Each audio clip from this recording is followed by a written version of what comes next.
Good morning and good afternoon and good evening to everyone here. I hope you're all doing well and you're all comfortable where you are in the world. It's always great to see so many different faces and new faces, both familiar and returning. So thank you for being here today. Thank you for taking the time to join us as we explore the importance of having top talented teams for innovation initiatives. Today, we have a very exciting topic from a renowned expert in the innovation space as we all reflect on the question, would you climb Mount Everest with average people? And if not, why would you do it for innovation, right? So again, just a few reminders before we start. Please rename yourselves in the following format as provided on screen. We recommend and we hope that you'll be able to turn your cameras on for the duration of the program. And if you have any questions, please feel free to send them in the chat or message me directly. And lastly, of course, we'll have a 15-minute Q&A portion towards the end of the event. So a quick introduction about GIMI for those who aren't familiar yet. The Global Innovation Management Institute, or what we call GIMI, is the global standard certification board for innovation. Their vision is to democratize innovation everywhere, universities, corporations, and governments, unleashing creativity across the globe. Their mission is to train and certify 1 million people worldwide, unleashing the full potential of their creativity and problem-solving skills to create innovative solutions for any problem in the world. GIMI has certifications for individuals, corporations, and government. Through these certifications, people have the right to practice innovation and now have a roadmap on how to get better and improve. Today, they've been working with governments in Dubai, Qatar, Colombia, Brazil, US, and the Philippines, just to name a few. They've worked with a multitude of corporations worldwide, providing them with concrete roadmaps on how to develop their innovation management practice, fulfilling their vision and mission of democratizing innovation very quickly across large groups of people around the world. In the call with us today, these Asia Pacific innovation leaders and GIMI partners have helped organize this event, and I'd just like to recognize them. We have Dr. Hitendra Patel, Managing Director of the Global Innovation Management Institute. We have Rohan Sakpal, Country Managing Director for Asia and Mauritius of the IXL Center. We have Adi Alon, Executive Director of the IXL Center. Vince Tobias, Member of the Board of Directors at GIMI and Head of Innovation at Ayala. We have Roland Marco Garcia, CEO and Managing Partner of the Ambigan Group. Dr. Cynthia E., Managing Director of Claris Consulting. We have Junhong Kim, CEO of IXL Center Korea. We have David Chung, Chairman of the Hong Kong Innovation Management Institute. We have Kent Matla, Chairman of the Australian Innovation Management Institute and Founder and Managing Partner of Triangle Equity Partners. And Isuru Subasinghe, CEO of IdeaScale Japan, Inc. Thank you all again for being here today. So a quick rundown on the agenda. We have 3 main activities today. First would be a talk by Hitendra Patel, then a quick introduction to GIMI's practical tool for assessing innovation talents and capacity in organizations, and then finally a Q&A portion with GIMI and GIMI APAC representatives. So let's get to it. Ladies and gentlemen, please join me in welcoming a renowned expert in the innovation scene, the Managing Director of the Global Innovation Management Institute, Dr. Hitendra Patel. For those who are new to the scene, Hitendra is the founder and managing partner of the Global Innovation Management Institute and the IXL Center. Throughout his impressive career, he's not only driven innovation for over 200 Fortune 1000 companies and governments, but has also authored multiple influential books on the subject. He was also most notably a senior leader and co-founder of Monitor Group's innovation practice. Prior to his consulting work, Hitendra's background spans both the academia and the industry. He's not only a PhD holder with engineering expertise, but also holds an MBA from Kellogg School of Management and has had impressive experience at developing patents at Motorola, a major telecommunications and technology company. With a proven track record of success and a wealth of knowledge, Hitendra's unique blend of expertise and experience makes him an invaluable resource for anyone seeking to unlock innovation potential. It is my honor to welcome to the virtual stage, Dr. Hitendra Patel. Thank you very much, Bien. I hope you can hear me loud and clear. I'm going to Yeah. present on my side. So um, let me know when you can see my slides. Yep, we could see Very them. good. So first, good morning, everybody. And it's evening here in Cambridge, Massachusetts. And it's an honor and a pleasure to be talking to all of you in Asia. Also great to see all my colleagues in Australia, Korea, in Japan, and the Philippines, Malaysia, and many other locations. And call out to Claudia Guzman. Hi, Claudia. Good to see you there too. So it's wonderful to see everybody out there. Um, just as a quick background, innovation is one of the hardest things in the world that people need to do. And over the many years, I've taken ideas to commercialization at Motorola, where we worked on lithium-ion batteries and supercapacitors for cell phones. We worked also helping big companies in Korea at LG in terms of making flat panel displays. We helped polymer companies become green polymers in Braskem and other types of industries also. And we were asked again and again, what does it take? What does it take for an organization to take ideas to commercialization? And I want to start off by just asking this very simple question. What kind of team would you take if you wanted to go climb Mount Everest? And the question becomes very simple. It wouldn't just be any team. So the teams that we've used to build some of the greatest innovations on the planet, whether it's lithium-ion batteries, whether it's flat panel displays, whether it's RFIDs, whether it's some green plastics and green polymers, was not done by just taking average people and average teams and say, just go make it happen. Teams matter. And so that's the premise of this conversation today. And I would like you to pay attention to this because often what happens is we tend to put teams to work, but are they really high-performing teams? So let's begin. First, all companies, it does not matter. All companies are looking for big ideas for growth. They're worried about disruption. They're worried about growth.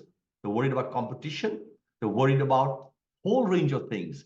If they don't come up with new growth ideas, then they are going to perish.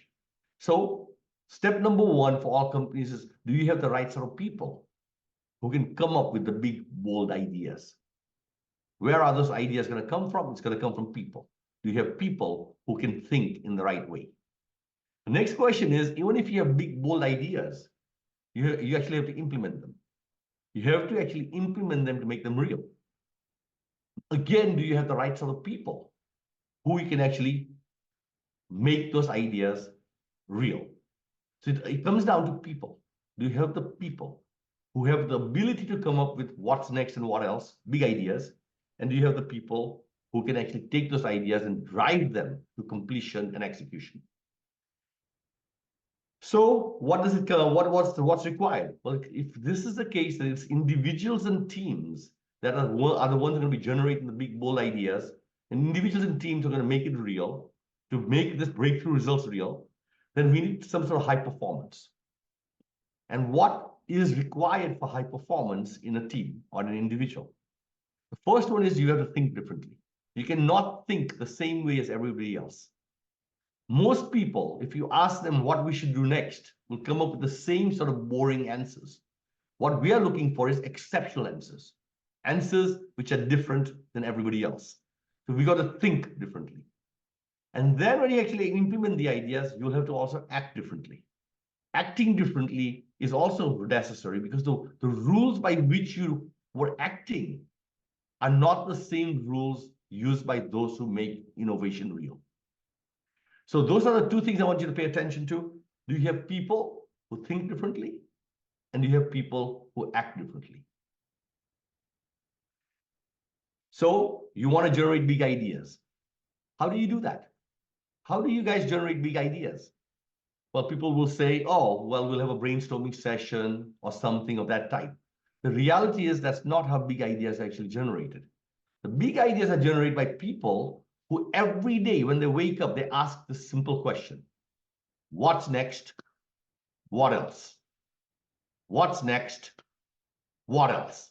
They wake up in the morning and as they're shaving in front of the mirror, they're asking, what's next? What else? And if you're putting on your makeup, as they put the makeup on, they're asking, what's next? What else? And when they come down for breakfast, they ask their spouse, what's next?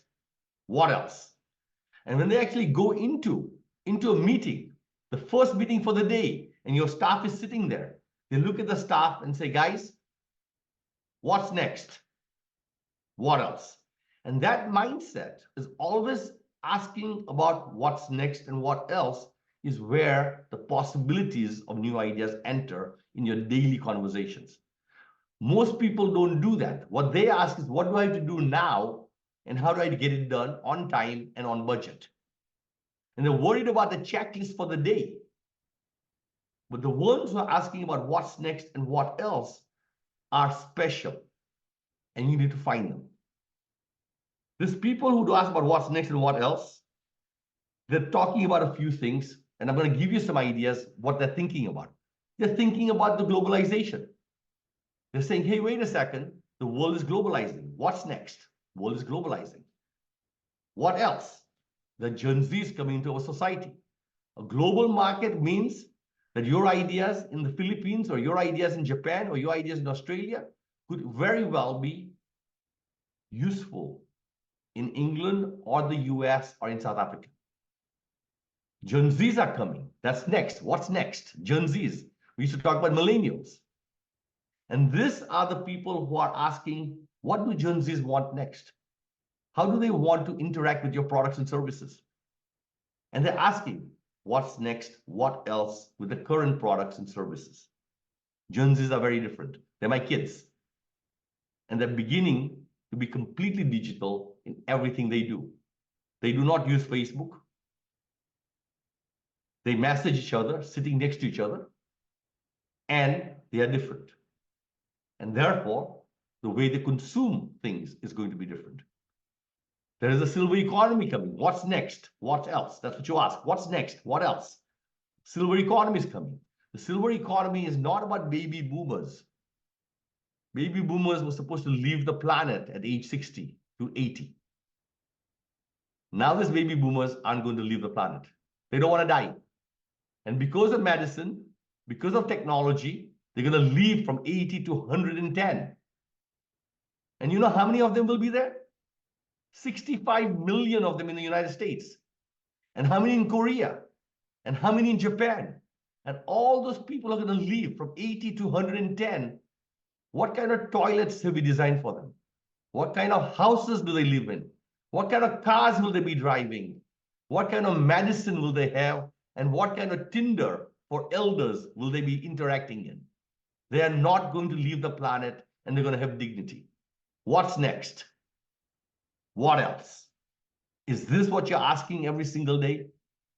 And then we come to this new phenomenon that's happening here in the United States as an example. The United States is about to become the United States of Latin America. We have more Hispanic people, our language is changing, and the war between the English and the Spaniards, the Armada, that war back in the 17th century, sorry, that war never ended. It looks like Spain is about to win that big war. As Canada becomes the last country, English-speaking country in the Americas. But on the other side, we're also seeing the emergence of Asia. Today, without a doubt, the number one and number two country will be the United States and China. And then right after that, you got India, Japan, and Indonesia. The top 4 countries of the world in GDP will be in Asia. Welcome to the Asian century. What's next? What else? And then for those of you in the ASEAN region, ASEAN as a region is as big as India and China. And therefore it competes on its own also, right? These are the sort of people you're looking for. The people who ask these questions, what's next? What else? And then the same people are also asking what's next, what else in technology? What's next and what else in technology? And in that technology, without a doubt, the future is very bright. Everything's going to be green. All our energy is going to come from the sun. Solar, wind, wave, hydro, which is all powered by the sun. And therefore, it's the end of oil.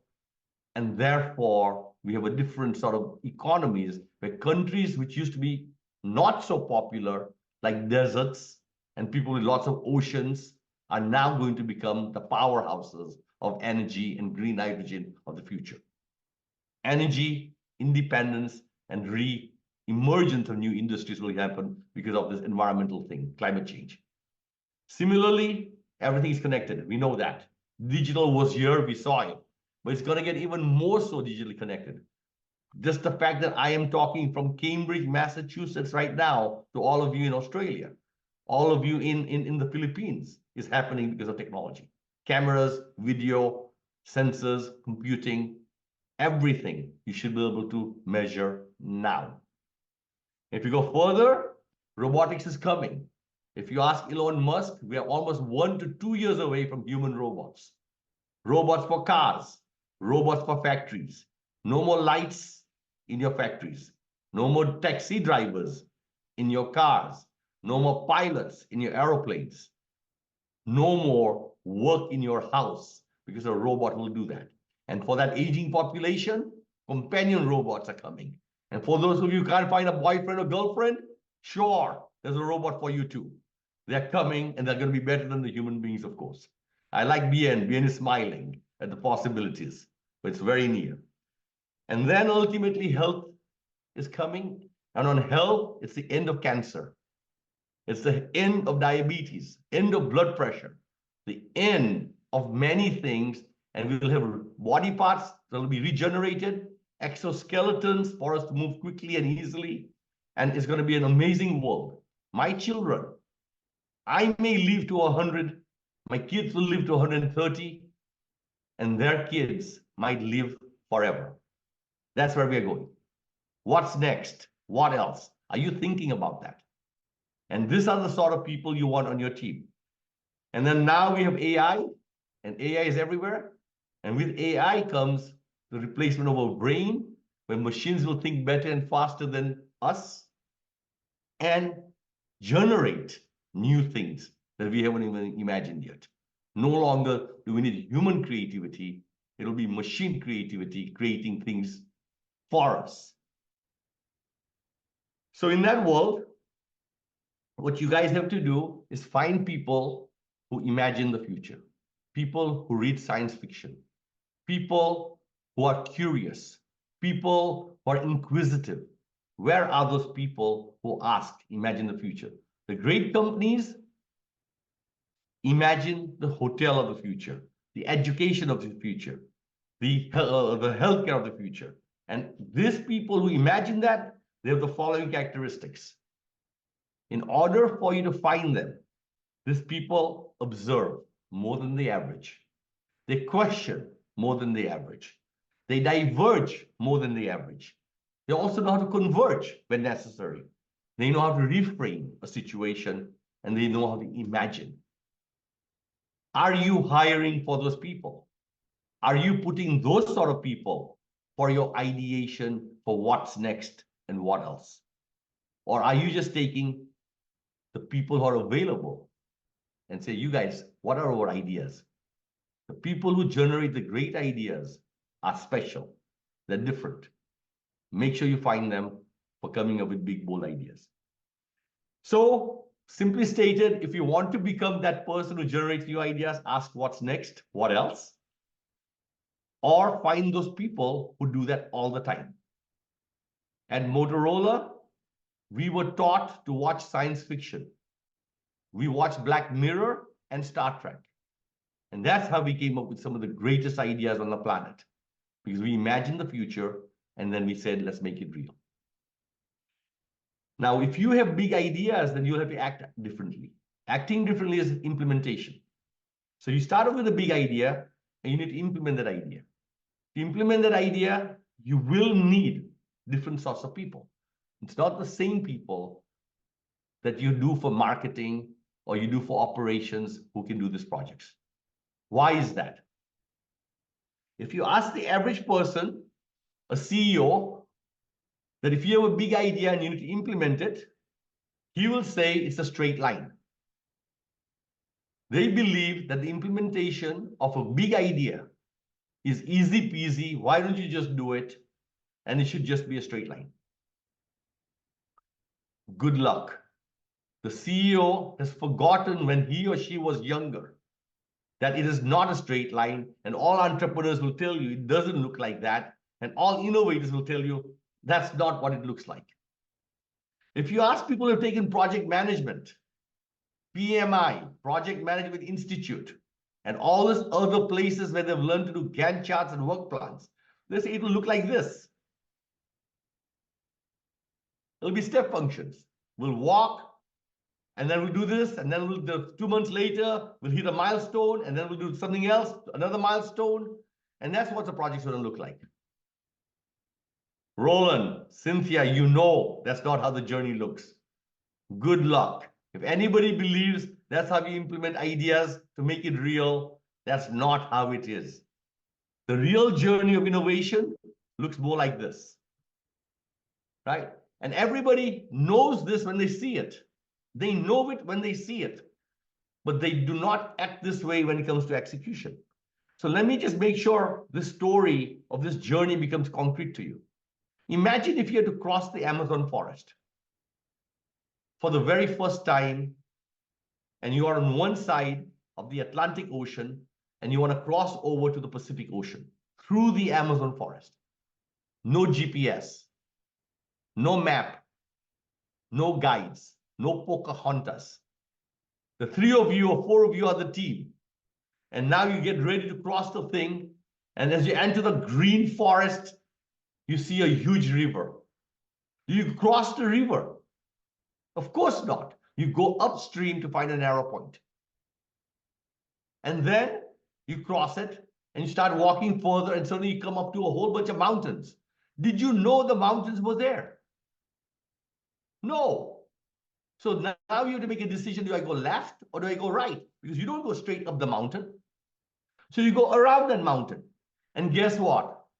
Damn, another set of mountains. Did you know it was there, the second set of mountains?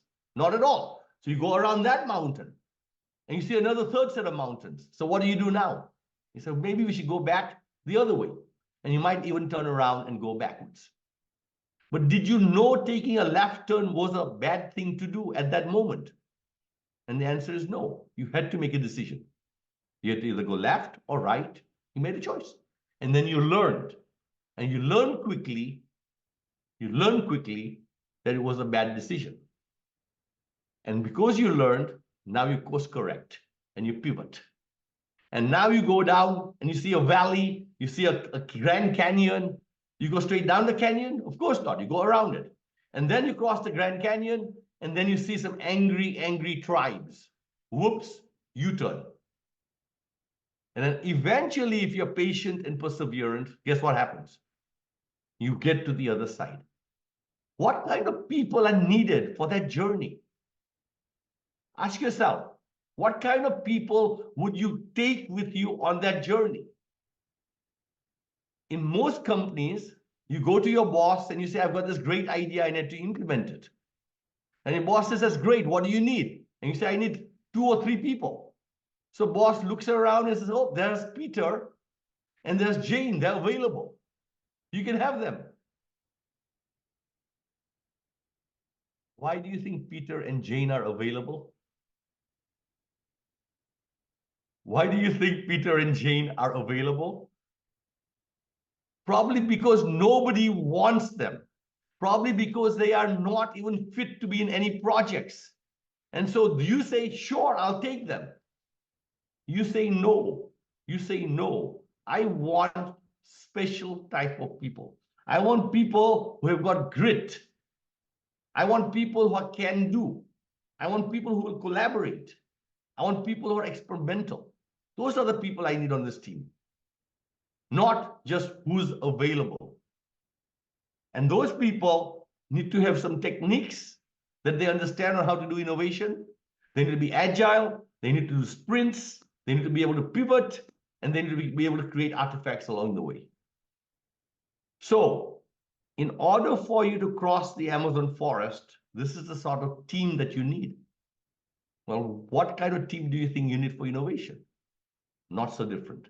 Because the journey of innovation is the journey of exploration. And the people who explore have got courage. The people who explore face failure after failures, and yet they persist through it.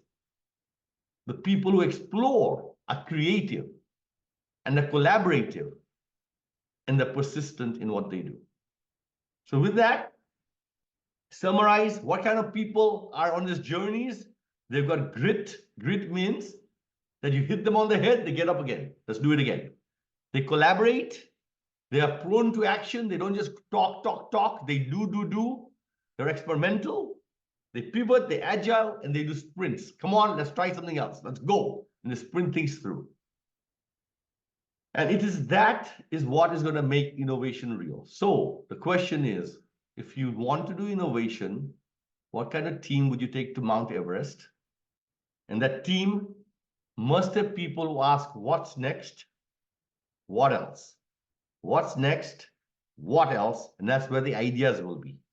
And once they have ideas, then they have to be able to seize the moment and move into action. They can't just keep on talking about it. They need to seize the moment, carpe diem, and be prone to action. Then ultimately, to make it real, you have no choice but to experiment, go fast, and have grit. I am increasingly a believer that you can't just take average people and put them on innovation projects. I believe that you must really filter and prioritize and select the individuals who will be best for you to make that idea real. With that, in simple summary, how will you staff your innovation projects? If you're in HR, you need to make sure you don't just take anybody. If you are a project leader, it's not just anybody. You need people who can imagine what's next, what else with ideas, and who have got grit, collaboration styles, prone to action, pivot, agile sprints, and all those kind of characteristics to make it happen. Staff right. With that, I want to wish all of you guys the best of luck in your ideas and generating them and also making it real. Thank you very much, Bien, and thanks for having me on this particular panel. Thank you very much, Hitendra. So let me just share my screen again. And yeah, I'm just making sure everyone can see my screen now. So again, thank you, Hitendra, for always reminding us to ask what's next and what else. It's always a privilege getting to hear you speak about innovation, and now even recognizing the importance of getting the right people for high performance innovation teams. So for the second half of our session, we'd like to quickly introduce a practical tool that you can use to best identify innovation talent. And then, of course, we'll be opening up the floor for a few questions. So if you have a question, don't be shy and feel free to send it over in the Zoom chat so we could have an open discussion. I think this is what most of you are most excited for. But if you are a bit shy, it's okay. You can privately message either me or Roland, and we'll read your question on the Zoom chat. So to talk a little bit about the innovation potential assessment tool and moderator Q&A session, I'd like to introduce everyone to another pioneer in the Asia Pacific innovation scene. He is a GIMI partner in Asia Pacific and is a professional fellow of the US Department of State. He is a multi-awarded serial entrepreneur and was most recently awarded Best Corporate Venturing CEO of the Year in 2023 by the Asia Pacific Insider, and was part of the Circle of Excellence for Entrepreneur of the Year in 2023 by the Asia CEO Awards. He is the founder and CEO of the Embiggen Group. It is my pleasure to introduce Roland Garcia. Good morning, everyone. Can you hear me? Can you hear me good? So I'm from the Philippines originally. Embiggen is based in Singapore, but I'm calling in from Sydney, Australia.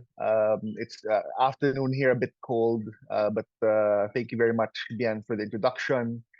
Thank you also, HP, for that inspiring speech, especially for a lot of us innovators. But let me talk about the tool. So the question now is, how do we find these people? How do we allocate them from within our organization? and essentially what are interventions that we can do to be able to do that. And we think that there's a quantitative way in terms of talent analytics that we can use that we've developed in GIMI. Next slide, Ben. So it's essentially a plot with innovation mindset and knowledge. It's not about the skill set, because a lot of what in our work in Embiggen and of course with GIMI, we've seen a lot of HR teams really talk about skill set. But in innovation, what's more important is the mindset, because of what Hitendra actually said earlier, right? Because in innovation, the reason why most innovation projects or most innovation teams fail is because we don't have the right mindset and execution mentality to be able to do it, right? The question is, do they have the growth mindset? Do they have the grit to push through failures upon failures upon failures? Because in innovation, especially in early stages, it's not about uh, earning revenue. It's really about learning, right? So learning is actually a currency for innovation, but most corporate innovation teams don't use learning as a currency, right? You're trying to validate the product, trying to see if the problem is really there, etc. Right? They have these people who can collaborate in teams, or who work better in teams, and are they creative in teams? And lastly, are they agile, right? Are they able to execute flexibly? Not the project management institute style where it's stepwise, because innovation is not like that. You will need to iterate continuously until you find product market fit, or even after you find product market fit, you still need to iterate. So, do these people have the mindset to be able to do that? And do they have the knowledge and tools? For example, they have the intent, they have the right concept, they have the right resources, and do they have the ability to make innovation real? And we're not just talking about decks, right? We're not just talking about strategy decks. We're talking about how do you make innovation push through to the market and be able to iterate from there, right? So this is really about recruitment. It's really about talent allocation. It's really about talent retention. We're talking about these particular things.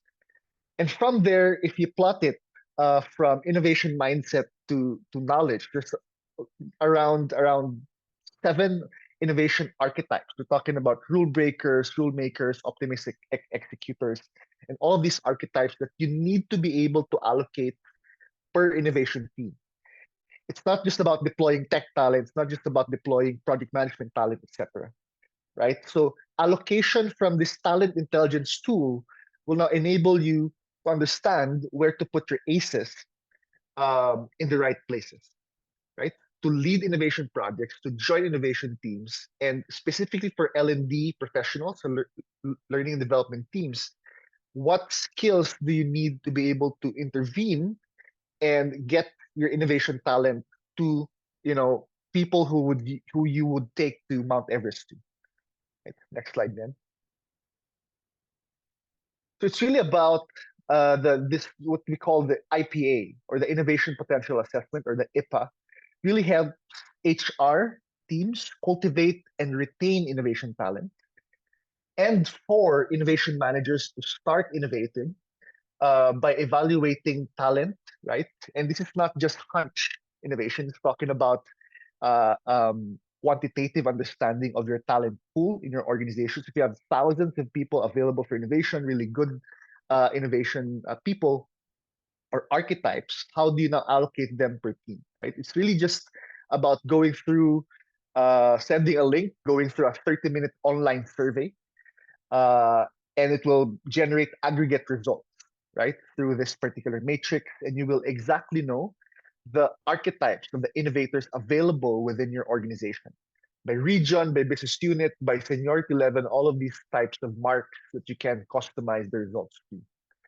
And then from there, because you know exactly who your people are, their strengths, their weaknesses, and the interventions you can do in terms of training, in terms of upskilling and mindset development, you can now allocate them to lead innovation projects, to join innovation teams, and ultimately, we want to upgrade all these people to be able to get bigger projects and to be able to execute bigger projects for ambitious organizations, progressive organizations in the Philippines, in APAC. And we think because APAC is one of the fastest growing economies in the world, we think innovators are required to be able to drive that growth globally, right? So next slide.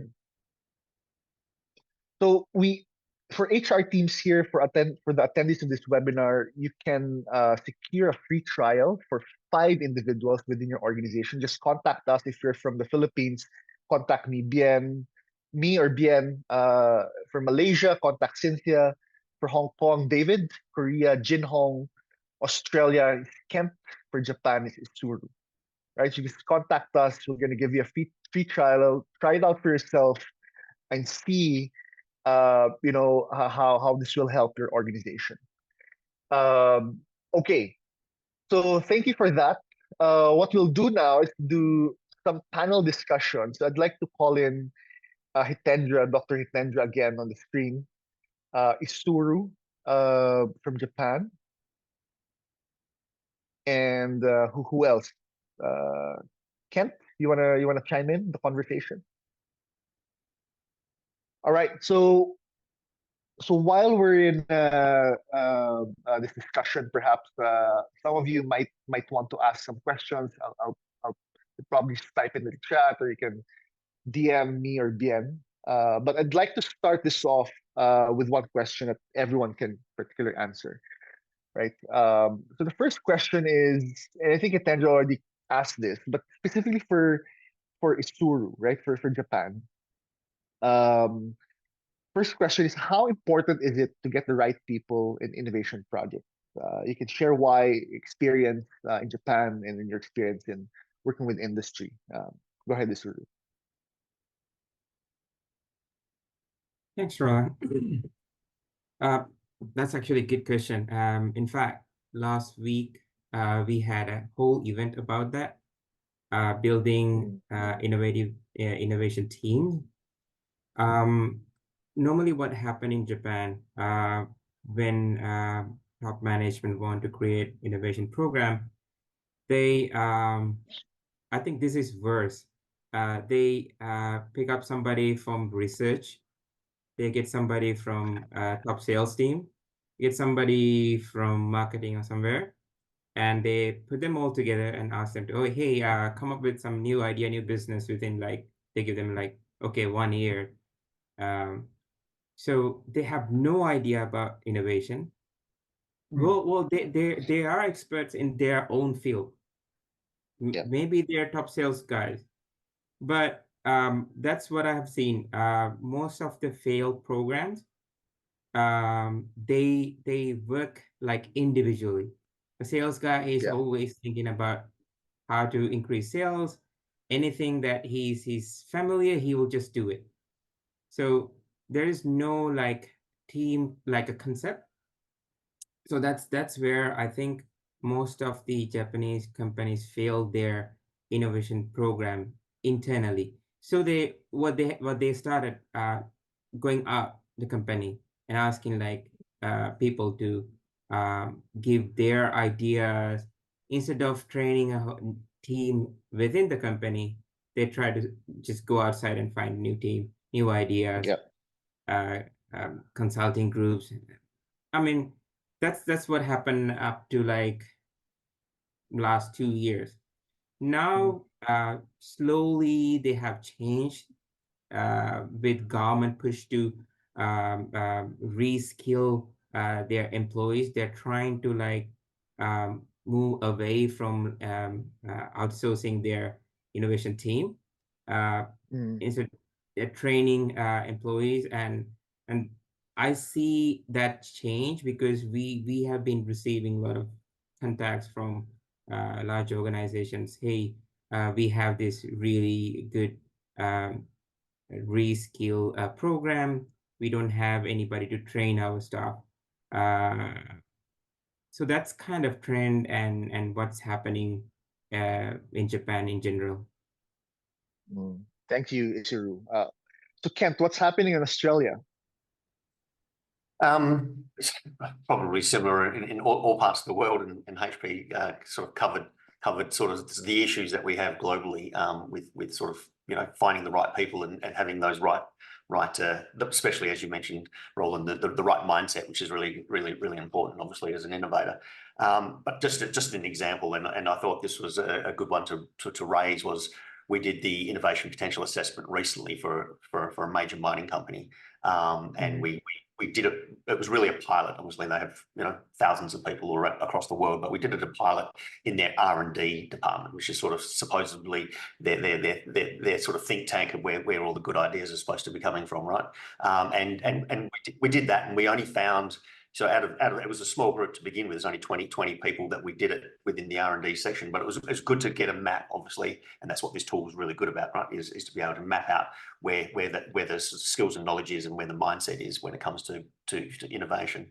But we found that if you sort of, as you were going through it, people might understand this as different people in the different matrix that fit in that matrix, and we found that, you know, there was like 13 of them were in sort of diamonds in the rough, and a number of optimistic executors, but there was only one rule maker and one rule breaker.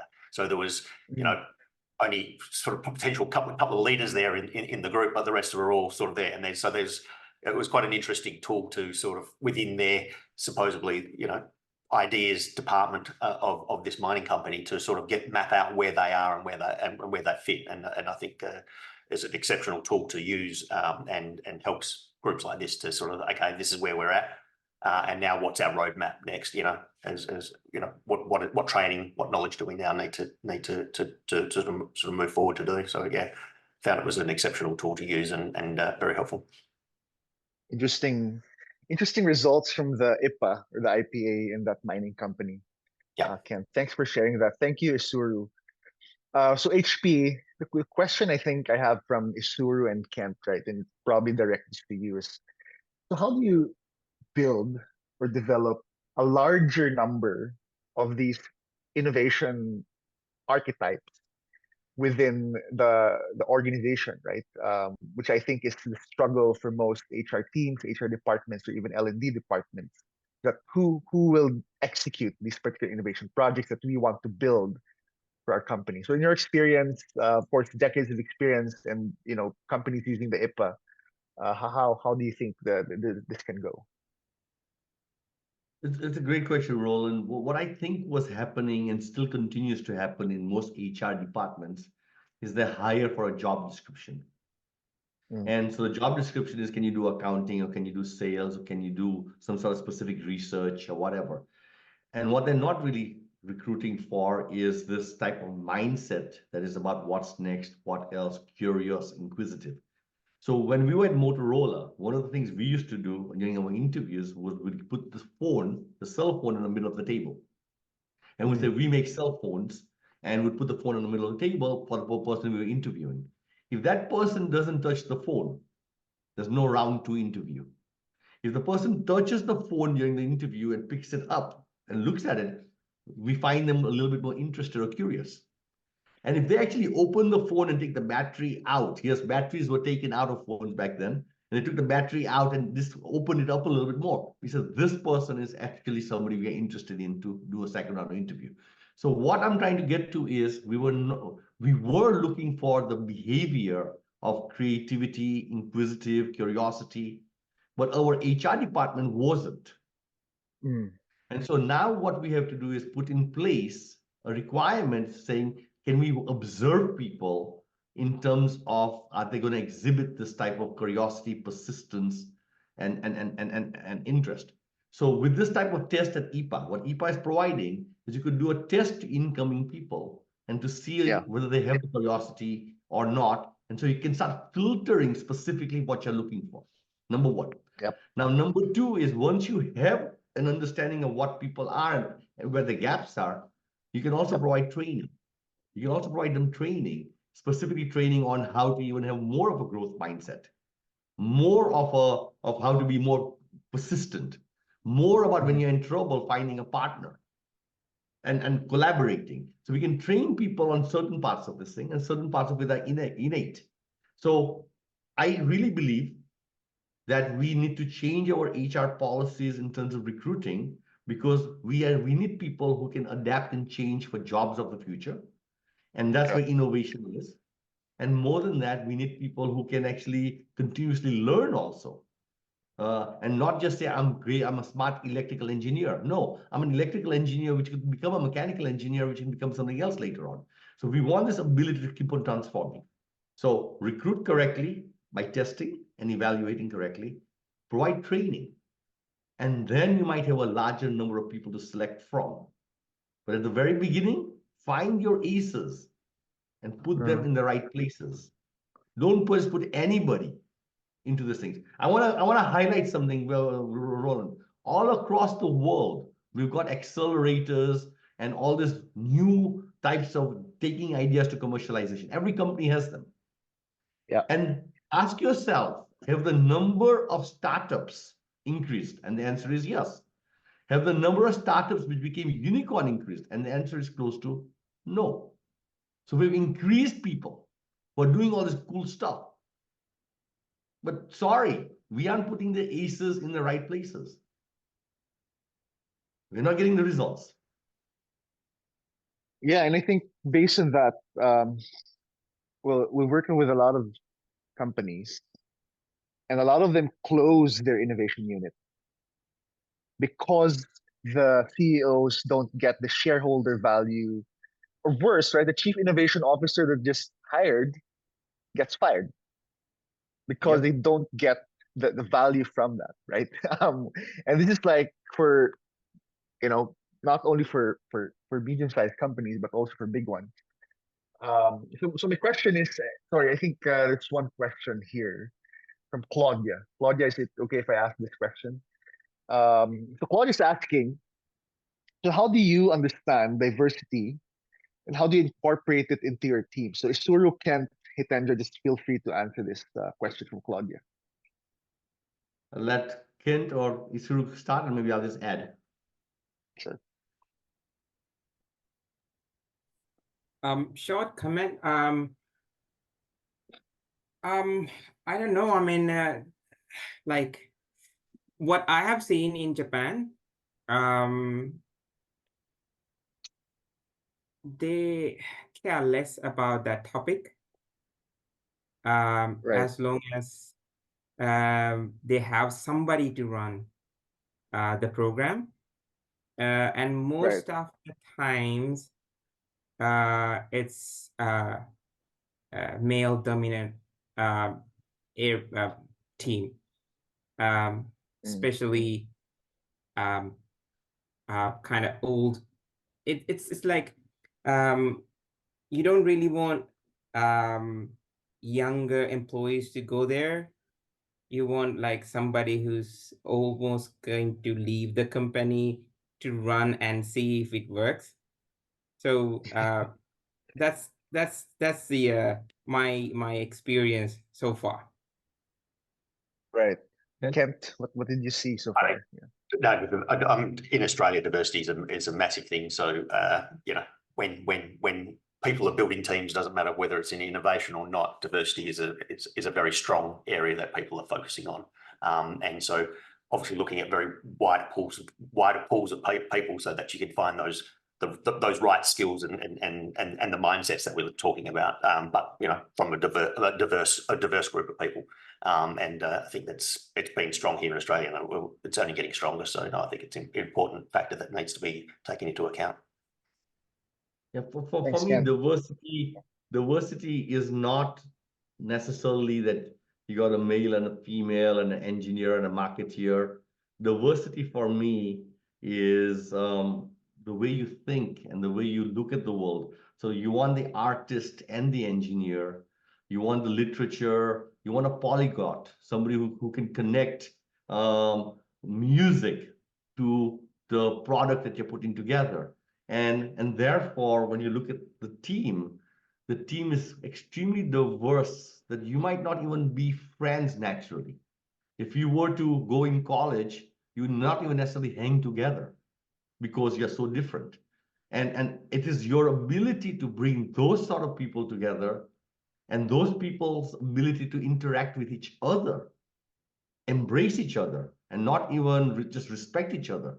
that creates this dimensional teams which are going to help you cross the Amazon forest. Because one of them knows about medicine, while another one might know about how to make a boat. And a third person may know how to keep the team spirit in the middle of the night, just to keep it going while the emotions are going down and up. So this diversity that is not our problem in the United States. Our diversity is race, religion, and color. That's not it. Because we all have the same education, unfortunately.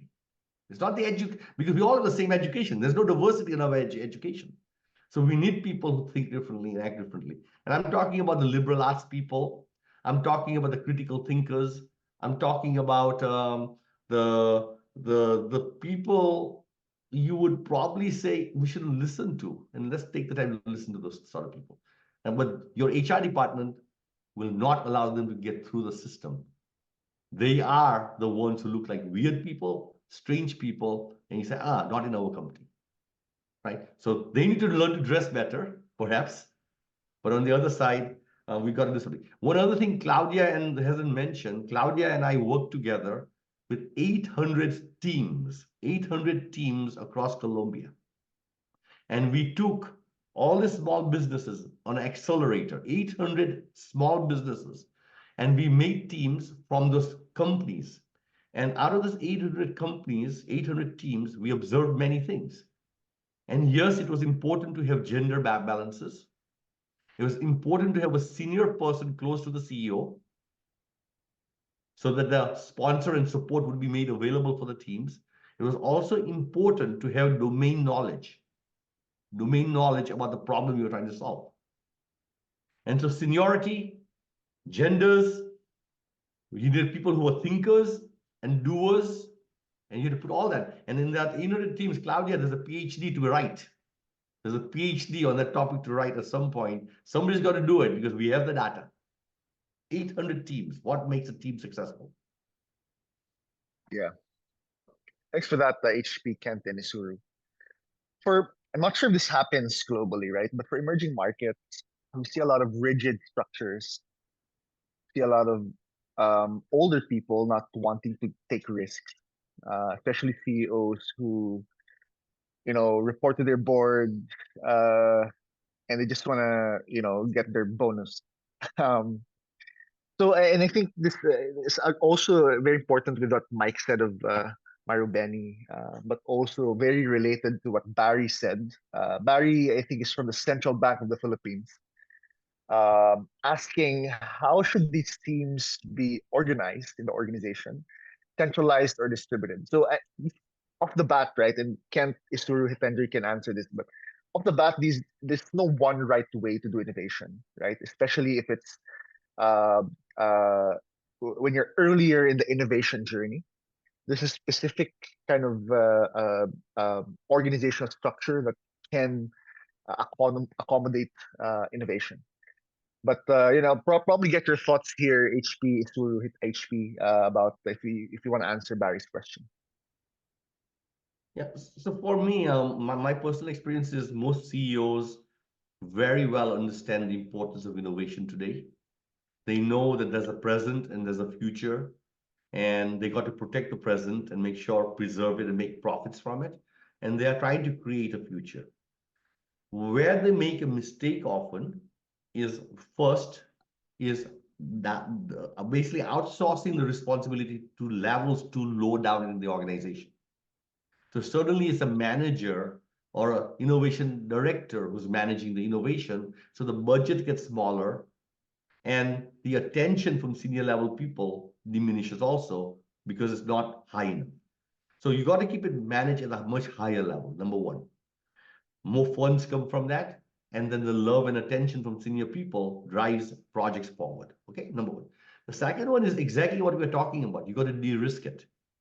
And the way you de-risk it is by putting the right people on the project. People matter. Put one wrong person on the project team, and you know how miserable your life is. All of you have experienced it. One person who's who's negative, who's pessimistic, who's basically not going to work. You got to get rid of that guy as soon as possible. You need people who are optimistic, can do. So putting the right team together with the right individuals is critical for the success. And often we don't do that because we kind of leave it to HR or somebody else to say, who should we staff it over there? And they'll kind of say, who are the high performers, put them together. So that's the second part. I think that's really important, that staff it correctly.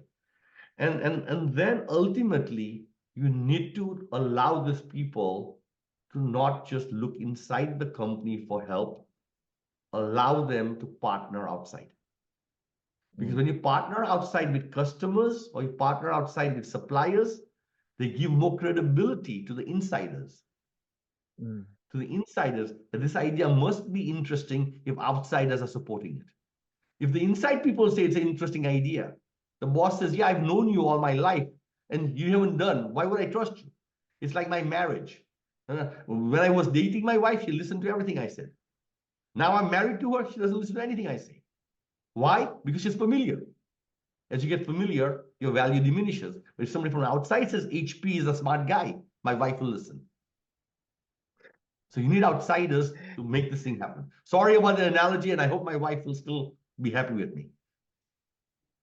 I think it's just thank you for that, HP. Go ahead, Isuru. Yeah. Well, I have to agree with Tendra. I mean, the same thing is happening in Japan. So when I began my innovation consulting career, I always thought bottom-up innovation is the right way to do innovation in large corporations. It failed. Then I thought maybe top-down is the best way, like all the executives take the decision, and ask employees to do the innovation. And that's also not the right way to go. It has to be top-down, bottom-up innovation. So top-down, start first, and the kick off the project. That's kind of like one-time opportunity. Same time, you have to prepare the bottom-up layer, managers and everybody to like keep going. If that's not happening, then the top layer thinks, oh, innovation doesn't really work for our company. They just give up. So that's where, I mean, still, I have seen, like last week, there was one company, they talk to me and they say, oh, Isuru, we are going for IPO. So we have a very tight budget. We might have to rethink about our innovation project. I was like laughing. So you are going for IPO, and the first thing you want to cut down is your innovation project, right? Then there are other companies like they want to keep a minimum 10% of their employees as innovators, innovation pool. So they have one person as innovation ambassador for her department. So his or her responsibility is to like look for all the opportunities they have within the department and bring it to the innovation team and report back to the top level. Yeah, so I've seen like most of the executives are very supportive, but they get discouraged if the bottom layer doesn't have anything to back up their vision. Right. Okay. Kent, you want to add a bit, and then I'll do my last question. No problems. I just agree, you know, with what everyone said. You know, it is extremely important to have that high level CEO support, or the senior management support in being able to get innovation going. And Isuru said, you know, that the bottom down, top down, and then bottom down structure is always helpful. But as you said, Roland, you know, I've seen when we talked about centralized, decentralized, which was the original question. I've seen that change and work and not work. Both of those work and not work in different organizations, really depending on the organization. Yeah. Thank you very much, Kent. So I guess my last question is just for HR practitioners, right? So how do you help the business unit make sure they get the right people for innovation teams? And I'll just go around. I'll start with you, Kent, then Isuru, then HP. Go ahead, Kent. Find the right people. As we're talking about the EPA, I think obviously, that having tools like that, I think, are extremely important. And as HP says, it's not just now looking about, we need someone in finance or accounting because that's their role, and sort of putting them in pigeonholing people into just their skills that you're looking for. Having people with the creative sort of thinking and the problem solving tools that we're talking about, and using like the EPA as a tool for HR executives to be able to then look broader than just what people are normally pigeonholed for, I think is a really good way to start. Kent, Suru?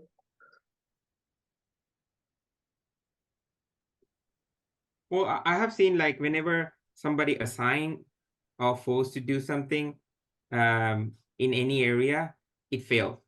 So I have learned in hard way. Just start with people who raise their hand and want to join and try new things.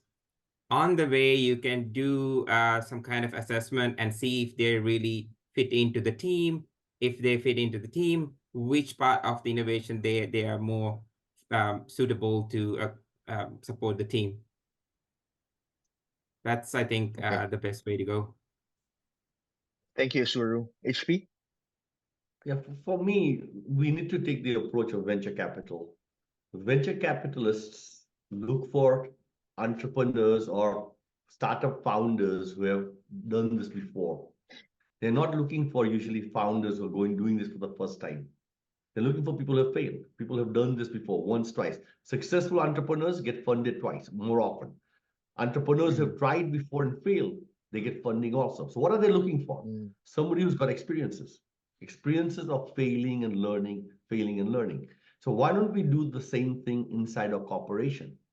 Let's find the people inside the company who have done this before and use those people as a starting point for staffing. They've done it, they've got experiences, they know what to do, they know what not to do, right? That's one part of it. And the other part of this thing is start assessing individuals who have got propensity for entrepreneurial behavior, propensity for innovative behavior, and then give them practice. Put them on projects, give them practice in safer environments. And then as they get in safe environments, they prove themselves out, put them on the big, bold, crazy ones. So there are incremental projects, get them started on those. And then you put them on the big, bold projects because they'll learn how to use the skills. But don't just put them on for the first time and pray that they are going to give you a good result. That is crazy. How much money is being invested in the biggest, most important projects of the company. And you take Peter and Jane to run the freaking project? What's going on? Who would ever do that in venture capital? Nobody. But in corporations, we're doing it all over the place. So guidance, put people with experience, give them practice, make them better, and voila, innovation will happen. It was happening at Motorola, it was happening at Sony, it was happening at Philips, at Siemens, where they had people who had iterative practices in building the big crazy things. There you go. Awesome. Thank you very much, HP. Suru, Kent, for that insightful conversation. I'll turn it over to Bien to close our session. I hope for those people who still ask me questions, I hope we can connect on LinkedIn or an email. I think Bien will flash those emails here. So thank you very much again, Bien. Thank you, everybody. All right. Thank you. Thanks, Roland. Let me just share my screen here. All right. Thanks, Roland. Thanks, HP, Isuru, and Kent for that panel discussion. And thank you again, Hitendra, for that inspiring talk. So I hope that everyone learned something new today and that we were able to provide value-adding insights to you. So again, thank you to everyone for spending time with us today. This won't be the last time we see each other, as we'll have more talks and events coming up soon, so make sure to stay in touch, right? So again, just a reminder, I'd like to invite everyone to avail of the free trial of the Innovation Potential Self-Assessment. Feel free to contact me or anyone on the screen, and we'd be more than happy to get in touch.